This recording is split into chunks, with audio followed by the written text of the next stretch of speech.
Last week, I had the opportunity to sit down with this absolutely incredibly interesting guy named Ted Dintersmith. I hope that many of you took the time last week to watch his award-winning film, Most Likely to Succeed, which is about the ways in which schools can work in incredibly different ways. If you haven't watched it yet, a link to watch it free on Vimeo is in our program guide. Ted is a super successful business leader and investor who has made his fortune as an observer of what makes organizations work. He has brought that observational talent and sense of curiosity now to changing education. In writing various books and producing various films, he has visited hundreds of schools all across America and has an optimist point of view about making change happen. I took a bunch of questions that students submitted on the Ed100 blog and had an awesome conversation with Ted earlier this week. Let's take a look. Oh, it's great to be here, and thanks for that nice introduction. As you mentioned, you did a better job of describing my background than I do, but I spent most of my career in the creative economy, in the world of technology innovation, mostly as a venture capitalist with a top-tier firm. We were first-round investors in Twitter and DoorDash, so we've been involved with lots of really great entrepreneurs. And from that vantage point, I've had sort of a 30, 40-year period to observe all the advances, all the advantages, but also some of the complicating issues around ever more powerful machine intelligence. And for most of my life, I thought this was an unambiguous good thing, that it was sort of the tide lifting all ships, that there was really nothing that I should be concerned about. But then I came to the realization over time that when we make certain people far more productive, the flip side of that is often we are marginalizing or outright eliminating not just a job here and there, but lots and lots and lots of jobs. So advances in the power of machine intelligence, smart robots, artificial intelligence, software in general, hardware platforms in general, brings with it positives, but also raises issues about the future of millions and millions of people, and ultimately the future of our democracy. I also saw through things like Twitter how advances in particularly social media, ubiquitous devices, are changing in very broad and profound ways. The way we receive information, the way we're informed, the way we develop our worldviews. That was sort of in my mind, gradually and then more emphatically as my career progressed. And then as I started to think about school, largely initially in the context of my own kids, I came to this really unfortunately stunning conclusion, which was the following: that in a world where technology makes us far more productive, in a world where technology gives us the ability to do so much more than we could have done 10, 20, 30 years ago, it is a world that rewards certain skills and mindsets. And so who do I see as the winners in that world? And this is a world I think I have a good understanding of. The people that are going to do really well are the people who are bold, creative problem solvers, the most audacious of young adults, kids brimming, and young adults brimming with curiosity, the ability to effectively identify resources that will help you be more productive and then put them to use quickly, the ability to learn on the fly. Those are the things that get valued. Did I see that in schools? No. To put it really directly, not only did I not see that in schools, I saw the exact opposite in schools. I saw schools that rewarded students for memorizing material, replicating low-level procedures, writing formulaically, and following instructions. And when you look at that, it really is the exact sweet spot for what machine intelligence does really well.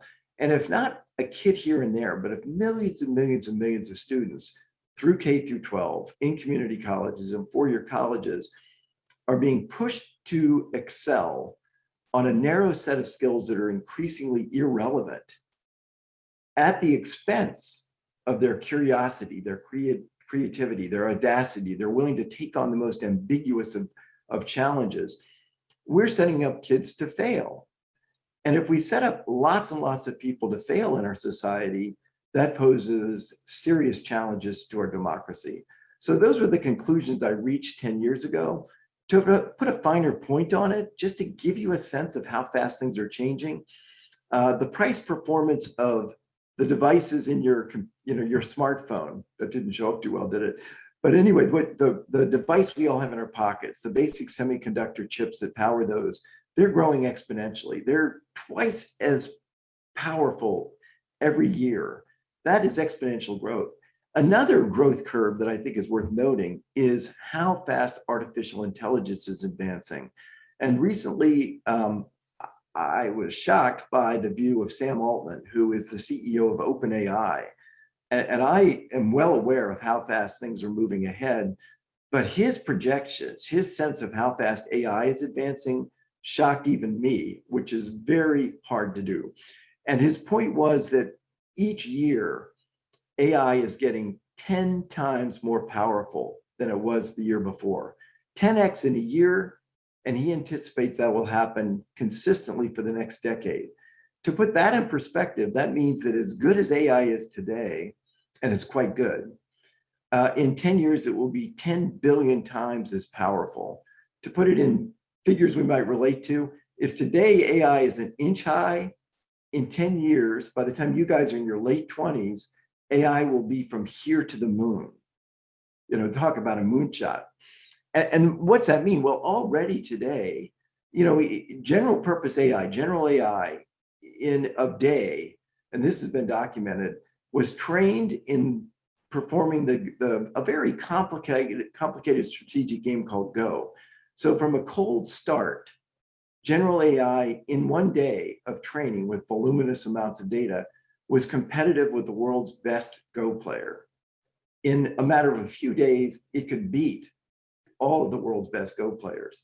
I mean, if it's happening that quickly today when it's an inch high, I can promise you this, you have no idea what it will do, nor do I. None of us can begin to imagine what it's going to be capable of in 10 years, but it's going to be vast. It's going to completely reshape everything we need in terms of career and citizenship skills. And so I am all about aligning school priorities in ways that put our students on the right side of that curve, that draw out their creativity, their curiosity, their audacity, that encourage them to identify resources that can make them more productive and put those resources to work, which, by the way, in most schools is called cheating. But in the real world, that's called productivity advantage. And the people that can do that are going to be the ones that do really well. And the people that are trained to do the rote things that machine intelligence will replace them within short order are going to be in for, I fear, a world of hurt. And the more people we get on the right side of that equation, the more robust, the more healthy, the more growth-oriented our society is. The more people that are on the wrong side of that, the more they become alienated, adrift, I think readily manipulated, and pose a real danger to our democracy. And I've been saying that now for a decade. And a decade ago, people were skeptical. I have found very few people are skeptical today. This is the issue of our ages. This is the issue for you to take on. This is an issue that will define your futures. So I want to really talk about two things. One is my advice to you individually. What can you do to be on the right side of the curve? And oftentimes people will tell you something that I think reflects shallow thinking, like, oh, you have to learn how to code. That's not true. Oh, you have to be a STEM major. That's not true. Oh, you've got to be, whatever, a robotics designer. That's not true. Those aren't bad things, but they're very narrow aspects of what the potential is for you. Because the reality is that the careers you envision today will either be gone entirely in 10 years or totally reshaped. These careers are not fixed objects out there. And I think so much of school visualizes careers. Let me just pick a couple. And I'm sure you're getting advice, friendly, well-meaning advice from adults, from parents, from counselors, guidance counselors, whatever. Oh, you should think about being a lawyer, or you should think about being a doctor. And that model sort of ripples through school, which is you're in high school, why? To go to college. You're in college, why? To go to get a master's degree or get a law degree or get a medical degree to then get to a career that's out there somewhere 10 years out into the future. And the problem with that model is twofold. One is those careers are changing in front of us. There's actually a high unemployment rate in the legal profession today because machine intelligence has replaced many of the entry-level tasks that first year, second year, third year law professionals would have taken on. And so those career opportunities may actually be diminishing. This would be a particularly bad time, I think, to decide you want to be a radiologist, because already AI performs better radiology analyses than the world's best radiologist. And so that whole model of just piling more and more years of school to reach some fixed idea of a career that will change in front of you and may not be at all what you want to do. And trust me, not to pick on lawyers, but I talked to so many people who spent high school to get into the right college, 4 years of college to get into the right law school, 3 years of law school to study for the bar, the ultimate memorization exam, to then become a lawyer. And 6 months into it, they say, I don't want to be a lawyer. Okay, bad model. I would encourage you to not think about career that way and think about the fact that as careers come and go, as they change overnight in some cases, but certainly change meaningfully in a matter of 2, 3, 4 years, you are very likely to have many careers over your lifetime. So if you're in a world that's going to require you to invent and reinvent and then reinvent a career path, maybe, just maybe, getting good at creating career paths in school is a good idea. And yet you find very little of that in our schools. But you can do that. And you can do that by getting good at proficiencies that matter. You can get good at that by creating careers during the summer or after school. And you can do that by showing yourself, showing the people around you, you can actually make more money while in high school than most college graduates make. And I'm right now pushing forward with an initiative that equips, or the goal is to equip middle and high school kids with hireable proficiencies, with how to hop on dominant tools that are out there and use those to create summer entrepreneurial job opportunities. And that is well within your power. I'll just pick one example to bring it to life. If you're really good at designing a website and you know about Upwork and Fiverr, you can create a great summer job making 25, 30, 40 bucks an hour creating websites or graphic design or creating videos or running social media campaigns or doing email marketing campaigns or even knowing how to work an Excel spreadsheet. These are all proficiencies you can learn on your own. You can use as leverage points to create career paths in the narrow scope of those proficiencies, or you can use them as door openers to get the right summer internship, because you are so much better off knocking on a door and saying, I'd like to work this summer for the local car mechanic, kind of a cool profession actually, or for the local master electrician, another really interesting profession, or in a policy shop, or for a nonprofit, or for a business. You are way better off making your case for why they should hire you that summer if you can say, I'm really good at running social media campaigns, or your website's not very good, I can upgrade it, or a whole set of these digital economy skills, as opposed to I work hard, or I'll sweep the floor, or whatever. These are all things that are right within your grasp. These are all things I saw as I traveled across the country and visited hundreds of schools. These were the things I write about in my book, What School Could Be. These are things in your power. And here's what's so powerful about that. I interview a lot of college seniors, a lot of recent college graduates. One of the questions I love to ask them is, tell me something you are so good at today that an employer would want to hire you knowing you will add value to that organization day one. What is something you're so good at that you hit the ground running in an organization? Most answer, nothing. I can't think of anything. Do not be that 22-year-old. Do not be setting out into a career and have somebody ask you, what are you so good at that you can help us immediately, and have the answer be, I work hard. I'll do what you tell me to do. Because the reality is fewer and fewer adult organizations want to hire young adults who are constantly needing direction and constantly craving the feedback that is the workplace equivalent of, am I getting an A? And it is the core worry I have about education is we train young adults to jump through hoops they find no meaning in, no purpose to, and to solicit constant feedback in a world that is completely lacking ambiguity or audacity. So that's my advice to you career-wise, and lean into the fact that as somebody young, you can really blow people away. If you're good at something and you're 15, 16, 17, 18 years old, and show them how you're good, show them a digital portfolio of successful projects, you will stand out so much that you will have people just say, man, we've got to hire you. And that's an enormous advantage, but it's also a lifetime advantage, because as an 18-year-old, you will have already gotten good at creating career paths. And when things change or your interests change, you will have that sense of confidence and the skills to say, no worries, I'm just going to do something different. And I'm going to be excited about doing something different. Hugely, hugely valuable life skill that you will generally not find being developed in the course of normal school.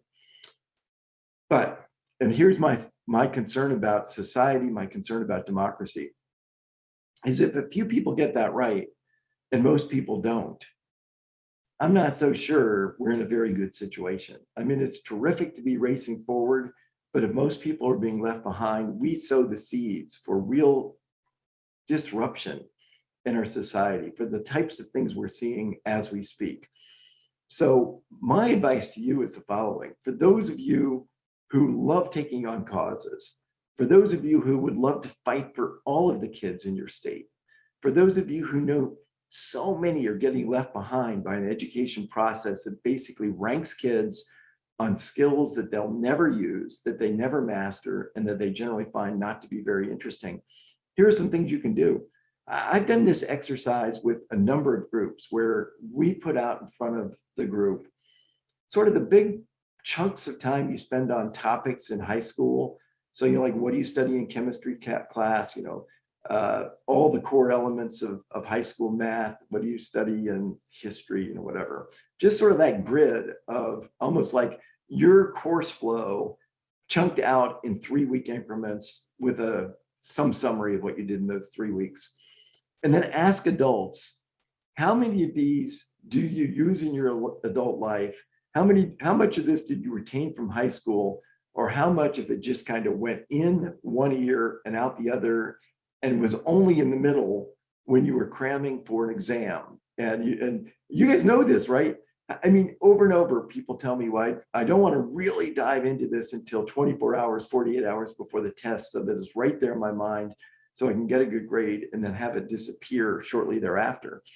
And you can make a case to your school board that most of what students spend time on in middle and high school is covering content they have no interest in, they won't retain, and even if they retain it, they won't use it as an adult.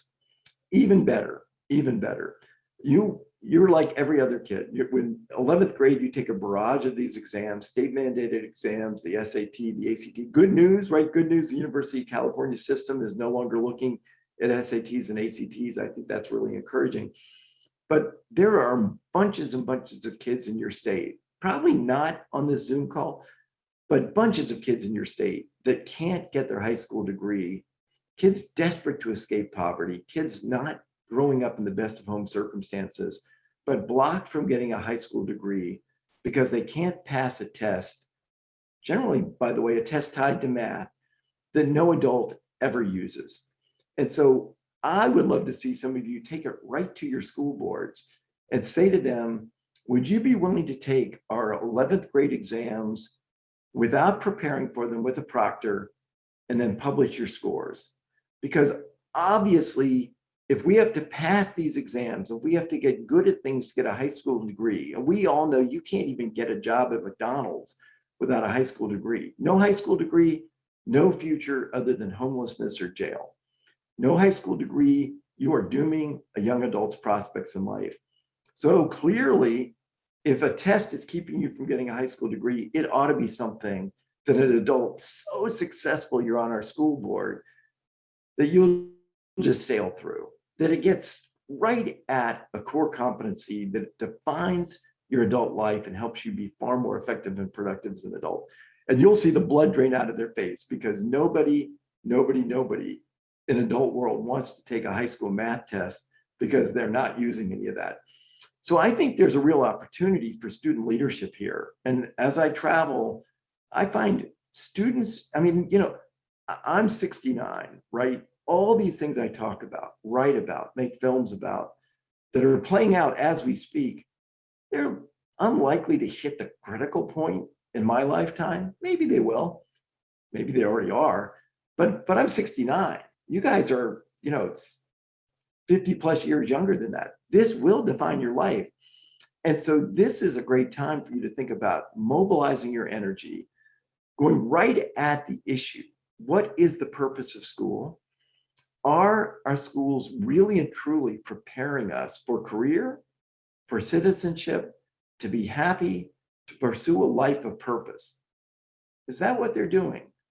Or are our schools, in fact, preparing us for more school, preparing us for high-stakes standardized exams tied to increasingly irrelevant low-level skills? And the more you make the case that it's the latter, and the more you make the case it urgently needs to be the former, you're going to feel great every day because you're going to say, I'm making a difference. You're going to be fighting for values that will help kids all across your state. And as California goes, we know, so goes the nation. This is your chance. And I go back to the 1960s in high school when students, high school students, college students, changed our country's path. That was the vintage that stood up and said the Vietnam War is wrong and we need to get out. And it was students who set the agenda for our nation. This is an amazing group of students that are on this.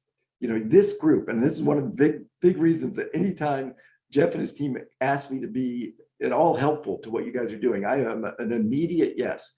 You guys are extraordinary, but don't be complacent. Don't say, hey, it's working for me. What the heck? I'm just going to sail through and let a bunch of other people get pounded on.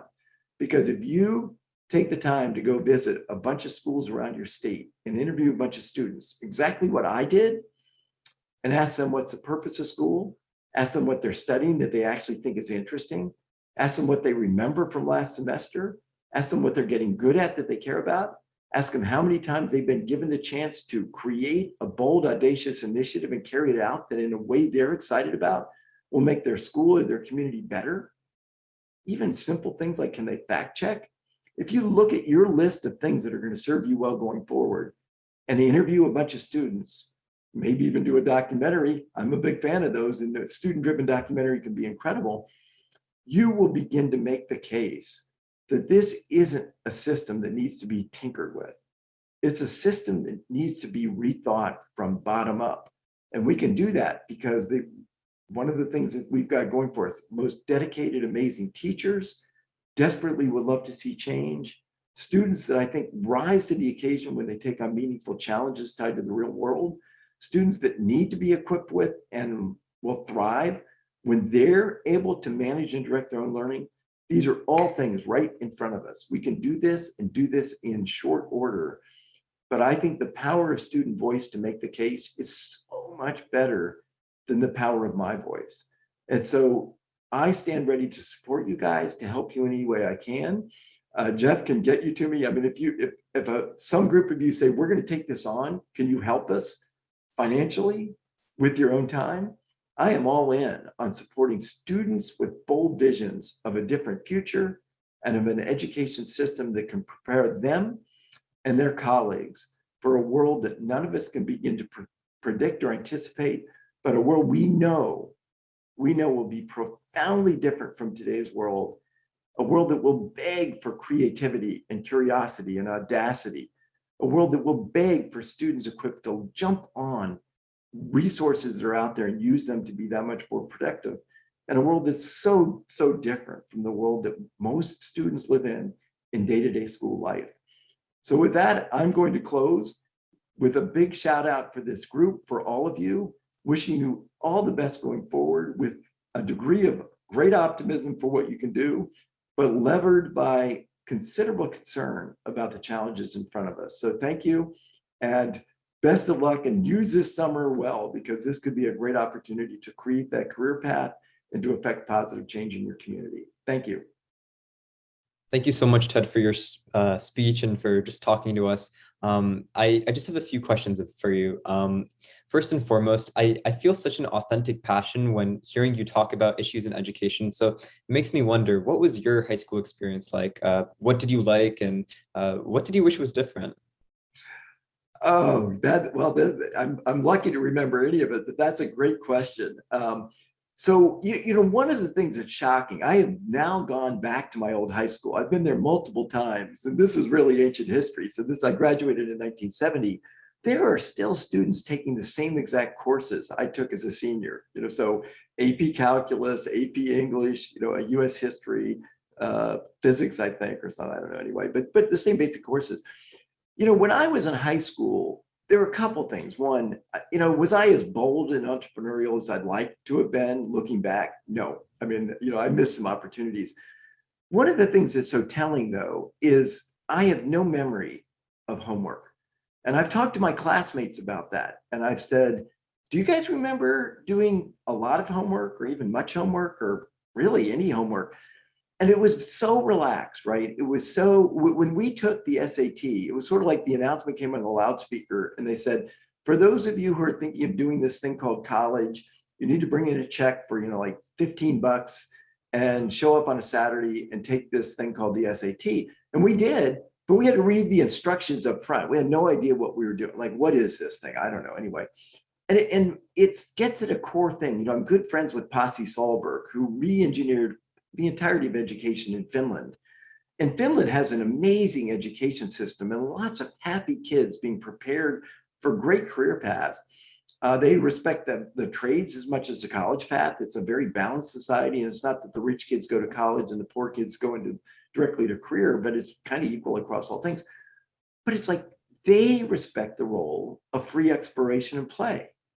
And I would bet that if you guys were honest with yourselves and looked, it might be another great exercise for students to say on a Monday morning at 6:15 a.m. when I get up, how much of my next 7 days do I have the ability to just say I'm going to do whatever I want versus how much of it's pretty locked in. I'm in school, blah, blah, blah, after school extracurricular sports team, blah, blah, blah, come home, cram down dinner, then homework till, and it's like, it's like crazy not to let young adults have time for free exploration. So that is one thing. The other thing, I just said I wasn't that, and I could send you guys a link that's sort of a recap of it, but I gave, let's just say, a considerably controversial high school graduation speech. And I'll send you guys a link, and if anybody's curious, they can watch, not the speech, which fortunately for me, oh my gosh, so fortunately for me, was before people had a phone that could take a video and YouTube existed or things like that. Because if I gave that speech today, I'd live with that for the rest of my life. But to give you an idea of how it went over, when I went to get my diploma at the end, the principal and vice principal and all the fact, they refused to shake hands with me. Most of the audience booed. And when I went back to school the next day, they called the police to arrest me for trespassing. So that was how it went. But I used the theme of in the Vietnam War time, right? And so my theme of the speech was, we are going through day in and day out being told you have to do this without having a voice, without anybody really being able to give us a great reason for doing it. You just do it because that's the way we've always done it. And my basic point in the speech was, if we always just blindly do what we've been told to do again and again, without questioning it, without challenging it, without thinking, could it be different or better or otherwise, then we're going to have lives that we're not happy with. And we're going to end up collectively in messes like the Vietnam War. And we've seen a lot of that more recently. And in my recap 50 years later, because they asked me, my old high school asked me to give the graduation speech in 2020, which got shut down by COVID, but I still did a virtual one. I made the point that everything in my life that I've done that I'm proud of started with my saying, I don't buy it. I don't believe the way we've always done it is the best way. And it's like, what your mindset is, just because it's always been a certain way doesn't mean it should always be that way. It opens up so many possibilities, and it just gets your neurons racing to come up with different things to do. So great question.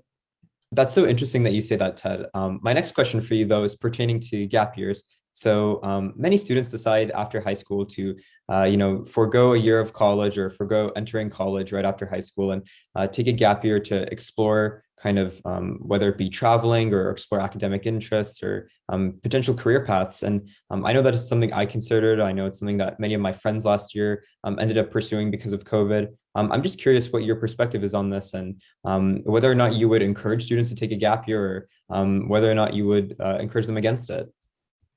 Well, I'm a huge fan of certain types of gap year. So, Mhm. so I'm not a fan of the super expensive sign up for a program where you're going to spend more than we would spend for college for a year, Mhm. where we're taking you to Petra with some, like, I think that's sending the exact wrong message to a young adult.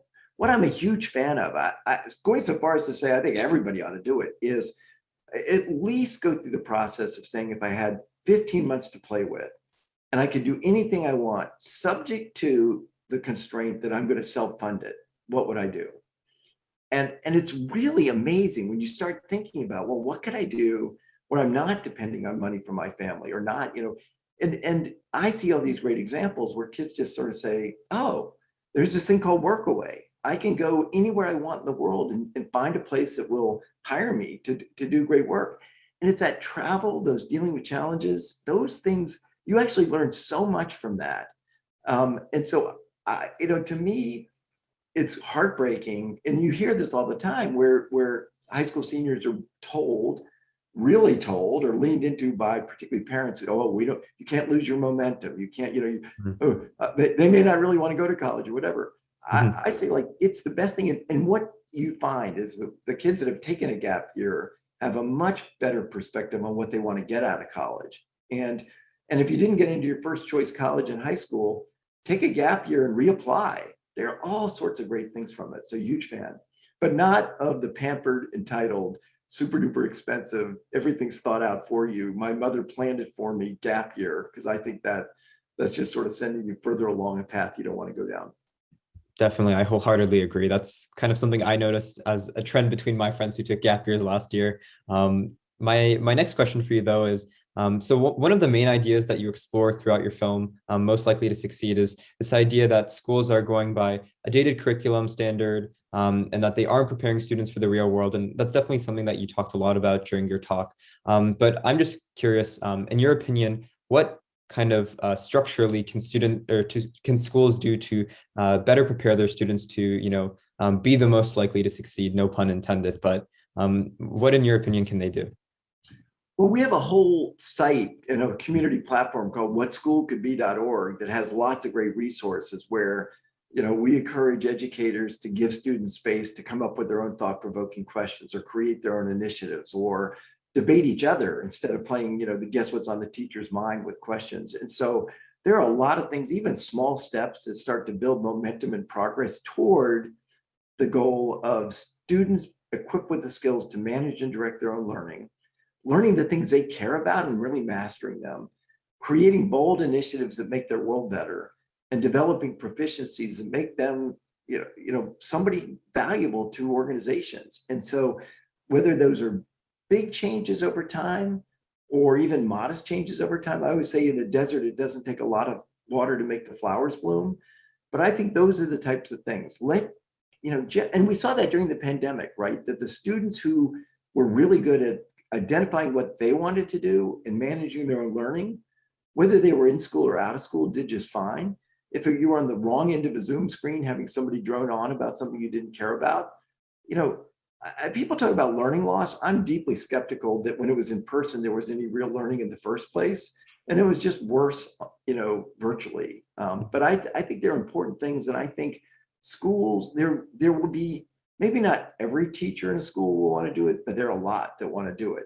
Will every student want to take on more ambiguous challenges where they have to try things and fail and try things and fail and then finally get something they're proud of? Not every student, by and large, not the honor student. The honor students often hate that. But the kids that generally are getting told they're not that great in school, they rise to those challenges, and then they realize, hey, I'm great in a lot of ways that aren't valued at school. And I think that's a really great gift to give a young adult. I agree as well. I definitely like that perspective, and I definitely think that's something that's so interesting for us to start a conversation about because I feel like it doesn't get talked about too much. Um, you mentioned earlier in your talk about being an early investor in Twitter and DoorDash. Personally, I'm a huge Jack Dorsey fan. He's one of my biggest inspirations, so super interesting to hear about that. But these are two of the most, famously successful businesses in the last decade. And so I'm just kind of curious, hearing your background and hearing your perspective, what kind of things do you think make up a venture capitalist acumen? And how do you think that they've translated for you into your change making and education efforts? Yeah. These are great questions. And I want to be fair. Twitter was not my deal, so you Okay. can, not give me credit or not blame me for it. But I'll tell you something interesting about Twitter, and then talk about more general issues. When Charles River backed Twitter, it was actually not Twitter. It was a company called Odeo, and it Mhm. was doing a search engine for podcasts. And they were lost in the weeds with that for 18 months, and they finally realized nobody wanted a search engine for podcasts.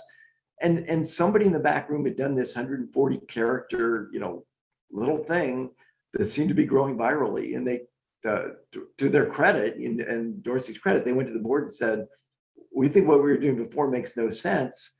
We think this is better. We're going to do it." And they did, and you realize, and this was true so much, so often in my experience in venture capital, companies would start out to do one thing. It invariably didn't work. But then they were really fast on their feet and saying, okay, what did we learn from that? What's something different we could do?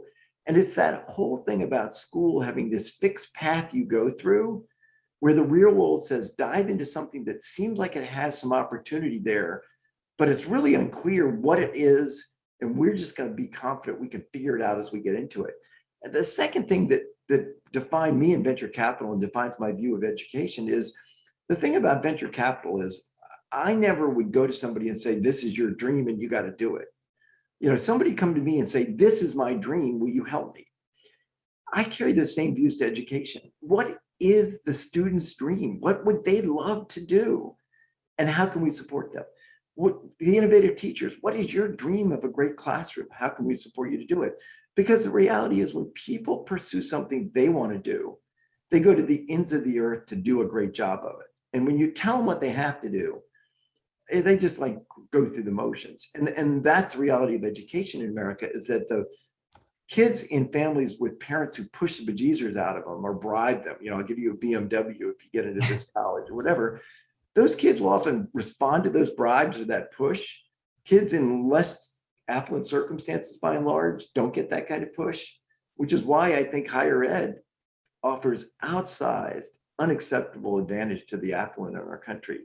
And I just feel like if we just help kids find their lane and support them, everybody's better off with that. I totally agree. And it's so interesting to hear your perspective on just venture capital and how that really translates over to impacting education, and something that I think we'll all benefit from hearing at this conference. And so my final question for you, because I don't want to take away too much of your time, is for a lot of us, we're about to be graduating high school, and this is kind of the death of our first identity in our young lives, K through 12 education. And so as we kind of go on to new things, and as you kind of got out of the venture capital space, and you're now retired from that, we're curious, what are you working on right now, and how has your, I guess, life shifted from your previous life as an investor to what you're doing right now? Yeah, I've got this big initiative that's sort of supporting educators to rethink the priorities in education. And that's this whatschoolcouldbe.org initiative. And I'm sort of complementing that with, I call it on-ramps to digital economy skills. Mhm. And, to be very precise about it, I find that so many people will say, oh, everybody needs to code, or the key is you've got to be a computer science major, or, on and on and on. When I talk to my venture capital friends, they're so excited about this exploding new space they call the no code, low code space. And the reality is a handful of people will write the code, and there are untold opportunities to use the code. So the number of people on here that will actually ever write the code for website design platforms will be zero. But all of you could get good at using Squarespace, Wix, or Weebly and turn that into an entrepreneurial career. And I think that would be my biggest advice is to don't do, my first job was at Burger King, which is like, oh my gosh, $1.15 an hour, in the worst job I could ever imagine, which is actually was pretty motivating. But I mean, lean into those opportunities to say, well, what if I got good at this? Could I turn that into a career opportunity? Because those are the kind of preceding experiences that lay the groundwork for whether you start a Twitter, and maybe some of the people here will start a company of that magnitude. It's rare, but you can all lead entrepreneurial lives. And whether it's being entrepreneurial and approaching a cause, or forming a nonprofit, or forming a business, or forging a career path, I think the more you lean in and say, I'm not taking the safe path, what can I do to hop on something that's just recently emerged? And this is a perfect example to close with. If you were 15 years old today and you spent 4, 5, 6 weeks mastering the intricacies of Zoom for big complicated events, you could go to Upwork or Fiverr and market your skills at $50 an hour as a Zoom consultant.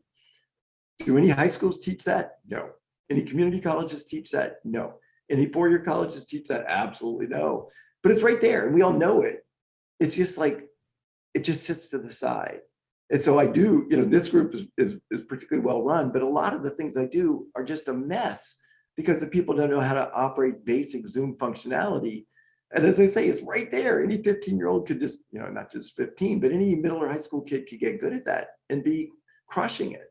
And it's one thing leads to another, because once you get good at one thing, you realize that was kind of interesting, but I think I can do more. And I think that sense of confidence that if I wade into something ambiguous, trust that I can learn it myself, and really pay attention to how I can market my services entrepreneurially and use it to amplify my impact and the impact of those around me, that's a winning formula for the rest of your life. Definitely agree. Definitely agree. Ted, thank you so much for joining us. It's been an absolute pleasure to have you, to learn from you, and to just hear you talk about all of your different experiences, whether they be from giving the graduation speech at your high school to your background in venture capital and the things that you're working on right now. So thank you so much, and we hope you have an awesome day. Well, and I want to turn around and say thank you to you. You ask great questions. I always, when I'm around somebody like you, it gives me a real degree of hope and optimism for the future. And so thanks for stepping up for this role, for doing, giving a lot of thought to great questions, and for being just an exceptional moderator. So you're off and running. Thanks, Ed. Thank you.